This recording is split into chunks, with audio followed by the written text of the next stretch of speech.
Okay, it's day 184, Awan Brotherhood. This may be a little bit of a think piece. I'm going to call it my self concept piece or my ethos piece. But understanding who a person thinks they are a lot of times explains their actions, both in the past and helps predict their future actions. All past is prologue, as Shakespeare said. Does Mr. McCabe think he is a henchman just sitting in his dungeon waiting for the next order from Hillary to who to hack and who to harass? No, yeah, I'm sure he thinks of himself very differently, as well as Imran Awan and Tahir Javid, same way. And really, history kind of unlocks this. We talked about Zayed, Sheikh Zayed. If you go back in the history of the United Arab Emirates before they became Emirates, they were all sheikdoms. They were all just sort of Bedouin tribes. And as you come around the Horn of the Strait of Hormuz, sort of almost like the Horn of Africa, there's this very vulnerable point where there's a bottleneck and very vulnerable to attack. And the British used to call that the Pirate Coast. And these sheikhs and sheikdoms took their shot, each, 7 or 8 of them took their shot at British shipping until the British finally signed a treaty with them and recognized them. And then Saudi Arabia, eventually, these sheikhs gave some oil fields to Saudi Arabia to be recognized, and that's how we got the United Arab Emirates. But Zayed, if you look around, the palace, even today, you'll see a lot of hearkening back to these days of, kind of an Alibaba and the 40 Thieves, only it was kind of set on water, sort of Pirates of the Caribbean for Arabs. And that still very much permeates the thinking of the UAE, with zero footprint, with the Timber Sycamore funding all those things. It's still very much an organization like that. And they fund drug operations over in Pakistan. Now, what threw me a little bit is my misunderstanding of Imran Awan's self-concept. I thought he was more of a Pakistani national. And if you know the history of Pakistan being part of the British Empire, they were this victim of the British East India Company. All the subjugation and so forth, the killing, the debilitating the population through drugs and so forth.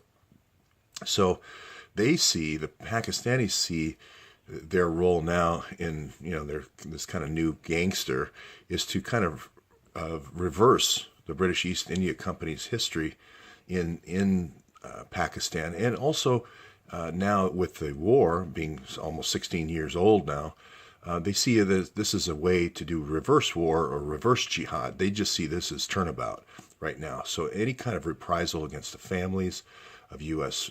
Military folks, any types of reprisals against their children, whether it be through pain clinics, whether it be through excessive radiation for cancer therapy, whether it be through denying them services at the VA, all these things need to be subtly done, and they're all fair game because it's all just turnabout. And I thought Imran Awan and the Awan brothers were in this group. Now I very much think he thinks more like a UAE person. Hey, I'm somehow ordained by God to do this. I am part of a royal family. And they're really, this class of hackers has really been, they're really trying to dissociate themselves away from Ibrahim here, who is more of a gangster. They think of themselves more of the Queen's men, sort of like Sir Francis Drake's gallivanting around the world for their kith and kingdom. So Imran Awan is an especially dangerous person because he's going to be the one who enables the Tom Glossers and the other folks investing money and running operations on not just disrupting, but killing. So for money. So this is not just reprisal.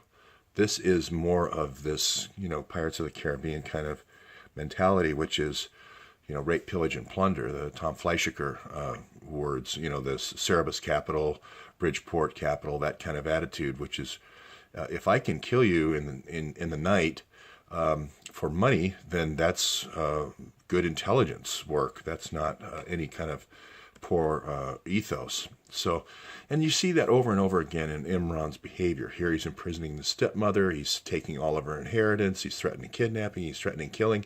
He's not doing that because he's trying to reverse the sins of the British Empire. He's doing that because thinks he's a modern day Sir Francis Drake, with a Islamic scarf.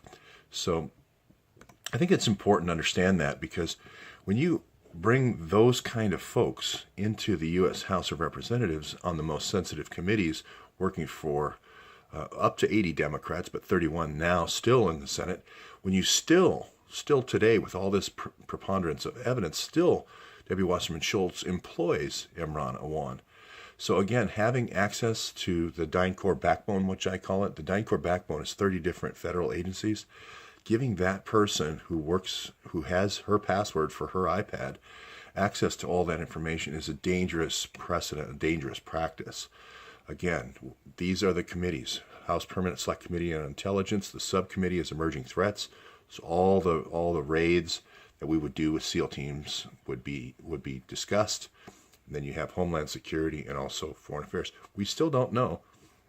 Imran Awan may have access to that on a daily basis today, not just in the past.